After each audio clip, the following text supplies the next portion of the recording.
Hello दोस्तों, spine register gun 750 N कुछ इस टाइप का मिल जाता है आपको।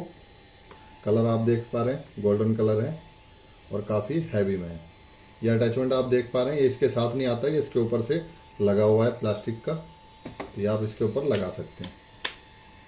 तो दोस्तों यहाँ से हम स्टार्ट करेंगे और यहाँ से पावर बढ़ाएंगे, यहाँ से कम करेंगे। तो जितना भी आपको रखना है आप रख सकते हैं।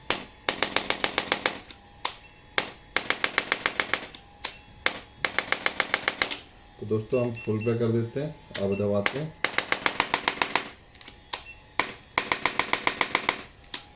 तो दोस्तों देख पा रहे हैं फुल पे काफ़ी ज़्यादा पावर है। तो दोस्तों कुछ इस तरीके से आपको गन यूज़ करनी है। पूरी वीडियो देखनी हो तो लिंक नीचे दिया हुआ है मैंने। Thank you.